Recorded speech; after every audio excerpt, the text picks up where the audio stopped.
The Destiny hype train grows ever closer, and on September 9th we will find out if the contents of that train are truly worth all this noise.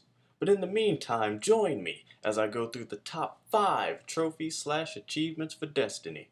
Let's get this terrible party started.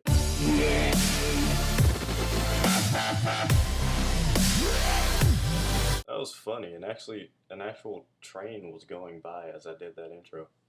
'Tis I, Kenatonic, and welcome to yet another list video. Now, of course, this is all opinion, and I'm going to be basing my picks on how cool the title sounds and how interesting or fun it's going to be to get it. Number 5 goes to Strength of the Pack. If I was going to base my list simply off of titles alone, this will probably end up being number 2.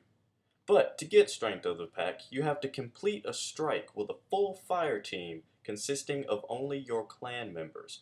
Now, if you're a Destiny fan, you know that you can set up clans and you know what a fire team is. For a strike, a fire team is you and 2 other players. For something like a Crucible capture match, it's you and 5 other players. Nonetheless, to get this achievement, everybody in your fire team has to be part of your clan. And of course, after you make a clan, you can invite your friends or anybody else that you think is rad enough. Oh no, said rad. But you can invite anybody that you think is worthy enough to join your clan. Strikes seem pretty fun and they're a great way to meet new people and see how stupid your current friends are. Also, take note of that warlock over there, on the right of the screen. Check out that cool helmet. It's called the Skull of Dire Ahamkara. Remember that.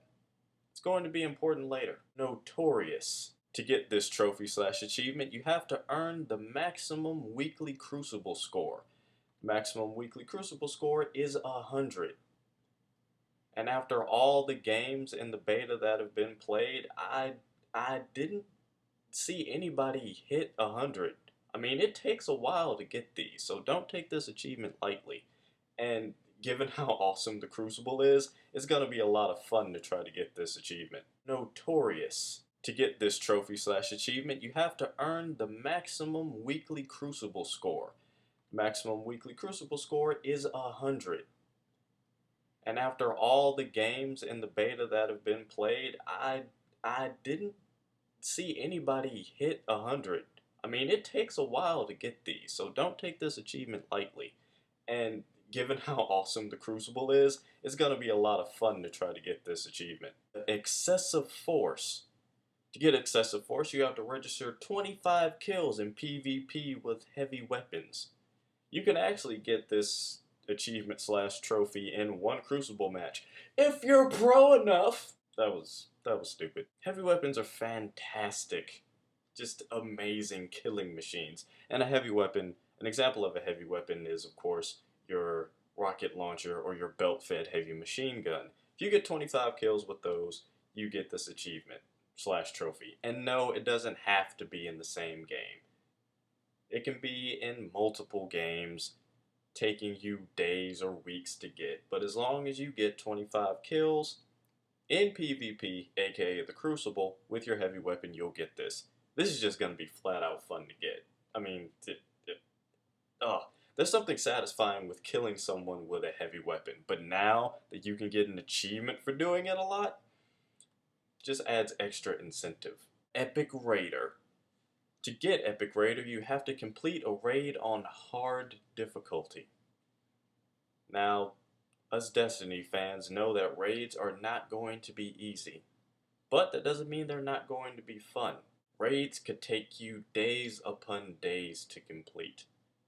But the rewards in the end will be completely worth it.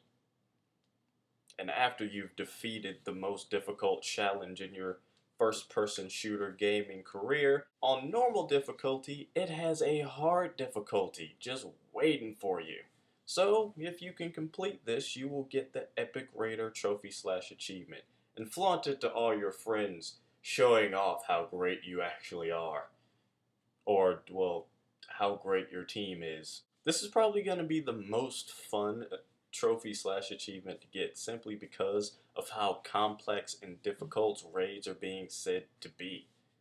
This is going to get rough, but As long as it's rewarding, I don't see why not. And the number one trophy slash achievement goes to Dragon Slayer. To get Dragon Slayer, you have to kill a champion of the dark. Now you're asking, Ken, dragons in Destiny? Do you promise? Well, I don't know. I don't know. There's one of two ways we can take the term Dragon Slayer. One, there are actual dragons in Destiny, which would be amazing. And they're called Champions of the Dark. That's fantastic. I mean, that's what you have to do to get this. Kill a Champion of the Dark. That sounds awesome. And if a dragon is a Champion of the Dark, that's just awesome.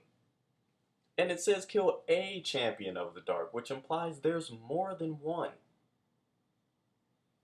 Now, the other way to take the term Dragon Slayer is dragon is used metaphorically to describe something that's very difficult that you have to defeat. I'm really hoping it's the dragon thing.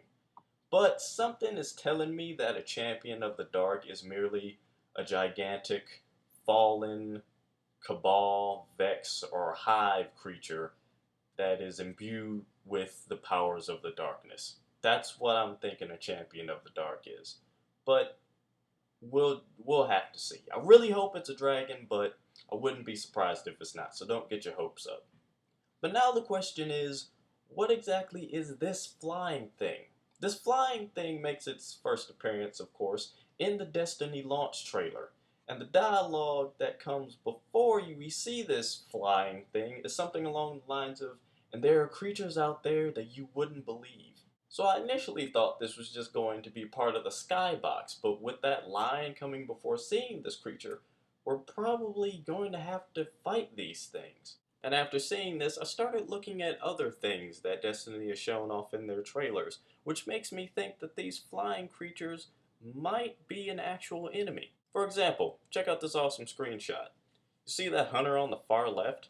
Check out his arm. See that? That thing looks sick, right? Well, it's called Young Ahamkara's Spine. Yeah, Ahamkara's Spine. Remember what I was talking about? Skull of Dire of Ahamkara? Yeah. Yeah, see? You get now why it's important? Now, looking at this thing, it kind of looks like it would fit on that flying creature we saw.